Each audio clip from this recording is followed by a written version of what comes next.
ഇന്ന് രാവിലെ chest pain ആയിട്ടൊരു പേഷ്യൻ്റ് വന്നു. കഴിഞ്ഞ ദിവസം അവരുടെ ഉമ്മ മരിച്ചതിൻ്റെ മാനസിക സമ്മർദ്ദത്തിലായിരുന്നു.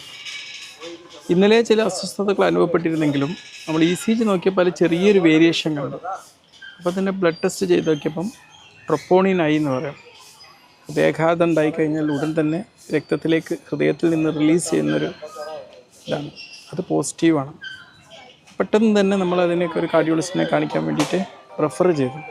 അപ്പോൾ എങ്ങനെയാണ് ഈ മാനസിക സമ്മർദ്ദങ്ങൾ ശക്തമായിട്ട് ഉണ്ടാകുന്ന സമയത്ത് നമ്മൾ ഹൃദയാഘാതം ഉണ്ടാകുന്നത്? അപ്പോൾ പെട്ടെന്ന് അവർക്കുണ്ടായ പോലെ പ്രിയപ്പെട്ട ഒരു മനഃം, ചിലപ്പോൾ നമ്മൾ കലഹങ്ങൾ അനുഭവപ്പെടാം, ചിലപ്പോൾ ജോലി സ്ഥലത്ത് ശക്തമായ സമ്മർദ്ദം ഉണ്ടാവുക, ഇതുപോലുള്ള അടിയന്തരമായിട്ടുള്ള മാനസിക ആഘാതങ്ങൾ നമ്മുടെ ശരീരത്തിൽ സ്ട്രെസ് ഹോർമോൺസ് വളരെയധികം ഉൽപ്പാദിപ്പിക്കുന്നുള്ളതാണ്. ഈ സ്ട്രെസ് ഹോർമോൺസ് അധികം ഉൽപ്പാദിപ്പിച്ചാൽ എന്തായിരിക്കും സംഭവിക്കുക? നമ്മുടെ രക്തസമ്മർദ്ദം കൂടും, നമ്മുടെ ഹൃദയത്തിൻ്റെ താളം കൂടും, നമ്മുടെ രക്തക്കുഴലുകൾ കൂടുതൽ ഇൻഫ്ലമേഷൻ സംഭവിച്ച് അത് കട്ടി കൂടും.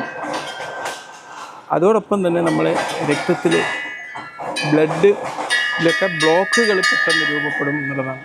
ഈ ബ്രോക്കൺ ഹാർട്ട് സിൻഡ്രോം എന്ന് പറയുന്നത്, നമ്മുടെ ഹൃദയം പൊട്ടിപ്പോകുന്ന ഒരവസ്ഥ.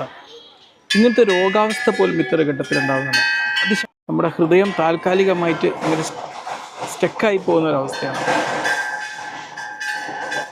ആ ഒരു സമയത്ത് പലപ്പോഴും എന്താ ചെയ്യാന്നറിയാം, നമുക്കൊരു ഹൃദയാഘാതം ഉണ്ടാകുന്നൊരവസ്ഥ ഉണ്ടാകുക. പക്ഷേ ഇന്ന് വന്ന പേഷ്യൻറ്റിന് ഹൃദയാഘാതം തന്നെയാണ് ഉണ്ടാക്കിയത്, അല്ലാതെ ബ്രോക്കൺ ഹാർട്ട് സിൻഡ്രോം അല്ല. ഹൃദയാഘാതം അല്ലാതെ തന്നെ ഹൃദയാഘാതം വന്നൊരു സ്റ്റേറ്റ് ഉണ്ടാകുക, ഈ ബ്രോക്കൺ ഹാർട്ട് സിൻഡ്രോം എന്ന് പറയുന്നത്.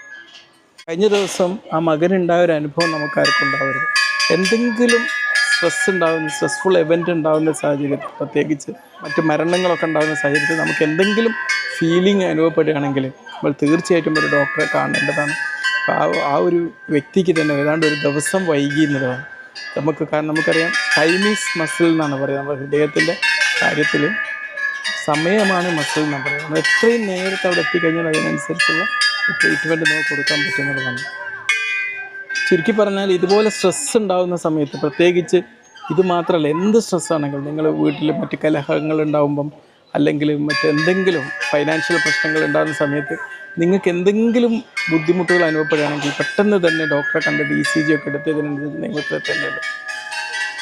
ഇപ്പോൾ നമുക്ക് എമോഷണൽ സ്ട്രെസ് ഉണ്ടാകുന്ന സമയത്ത്, ഇപ്പോൾ ശരിക്കൊരു നെഞ്ചിന് ചെറിയൊരു സമ്മർദ്ദം അനുഭവപ്പെടുക, ഇടത് കൈക്ക് വേദന അനുഭവപ്പെടുക, ഇവിടെ കഴുത്തിന് വേദന അനുഭവപ്പെടുക, വിയർപ്പ്, ശ്വാസം കിട്ടാത്താവില്ല ആ സാഹചര്യം, പിന്നെ ഒരു വല്ലാത്തൊരു എല്ലാം ഒരു ക്ഷീണമൊക്കെ ഫീൽ ചെയ്യുന്നൊരവസ്ഥ, ഇതൊക്കെ ഉണ്ടെങ്കിൽ തീർച്ചയായിട്ടും അപ്പോൾ ഒരു ECG എടുത്ത് ഇതുപോലെ നമുക്ക് ട്രൊപ്പോണിനായി എടുത്ത് ഇതുപോലെ എടുത്തിട്ട് അത് ഹൃദയാഘാതം കൊണ്ടല്ല എന്നുള്ളത് നമുക്ക് ഉറപ്പാക്കേണ്ടതുണ്ട്.